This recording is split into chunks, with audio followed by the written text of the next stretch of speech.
اور جو شخص اللہ تبارک و تعالیٰ کے راستے پر چلنا چاہتا ہو، اپنی اصلاح چاہتا ہو، اس کے لیے یہ یوں سمجھو کہ تقریباً ضروری جیسے اعمال میں سے ہے کہ رات کی نماز کا کچھ حصہ وہ پائے، کم از کم تعادی۔ البتہ حضرت والا نے جو یہاں پر بات ارشاد فرمائی ہے وہ ہم جیسے کمزور لوگوں کے لیے اس نعمت سے فائدہ اٹھانے کا آسان طریقہ حضرت نے بتایا۔ نماز تہجد کی اصل وقت تو ہے آخر شب، رات کا جو آخری حصہ ہے وہ افضل وقت ہے تہجد، بلکہ فقہاء کرام نے یہ فرمایا ہے کہ اگر رات کو 3 حصوں میں تقسیم کیا جائے تو دوسرا تہائی حصہ یہ افضل ترین وقت ہے کہ آدمی اس وقت میں تہجد پڑھے، پھر چاہے بعد میں سو جائے اور پھر فجر کے لیے اٹھے۔ اور اگر رات کو 2 حصوں میں تقسیم کیا جائے تو آخری حصہ جو ہے وہ زیادہ افضل ہے تہجد کے لیے۔ تو اصل بات یہ ہے کہ آدمی کو چاہیے کہ اس کا اہتمام کرے کہ اللہ تبارک و تعالیٰ توفیق دے تو آخر شب میں بیدار ہو کر تہجد کی نماز ادا کرے۔ لیکن ایک حدیث ہے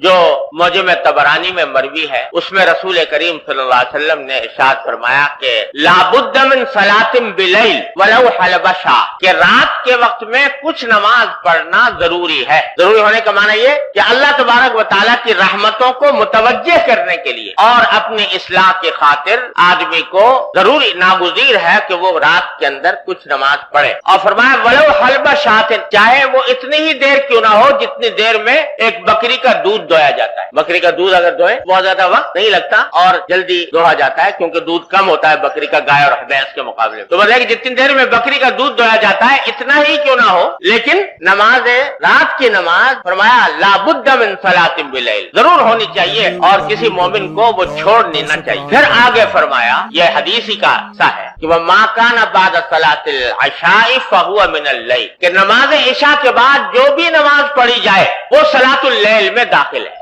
تہجد کے مفہوم میں داخل ہے، جو عشاء کے بعد جو بھی نماز پڑھی۔ اس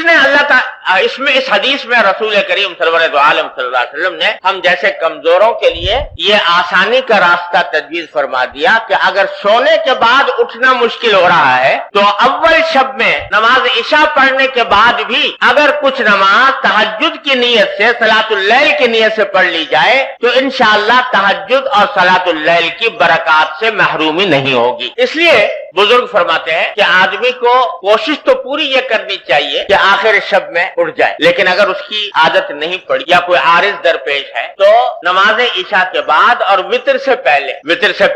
اور عشاء کے بعد کچھ رکعتیں پڑھنے کا معمول بنا لے، بنیت تہجد بنیت صلاۃ اللیل۔ وہ تو روزانہ پابندی سے پڑھے، ساتھ ہی کوشش کرتے رہے کہ آخر شب میں بھی آنکھ کھل جائے، اور آخر شب میں آنکھ کھل جائے تو پھر اس وقت میں جتنی توفیق ہو اس وقت میں پڑھ لے، اور اگر فرض کرو آنکھ نہ کھلی تو کم از کم عشاء اور وتر کے درمیان جو نماز پڑھی ہے وہ صلاۃ اللیل اور تہجد کے حکم میں انشاءاللہ لکھی جائے گی، اور تہجد اور صلاۃ اللیل کی برکات سے مکمل محرومی نہیں ہوگی۔ یہ کام تو بھائی ہر مومن کو کرنا ہی چاہیے کہ عشاء اور وتر کے درمیان کچھ رکعتیں پڑھ لے تہجد کی نیت، 4 پڑھ لے، 6 پڑھ لے، 8 پڑھ لے، جتنی توفیق ہو اتنی پڑھ لے، اور پھر کوشش ساتھ میں یہ بھی رہے۔ لیکن اس کا مطلب یہ نہیں ہے کہ اس پر اکتفا کر کے بیٹھ جائے، بلکہ اپنی یہ کوشش جاری رکھے کہ آخر شب میں بھی میں اٹھوں، اور جب اٹھ جائے تو اس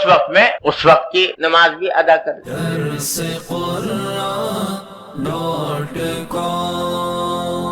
www.darsequran.com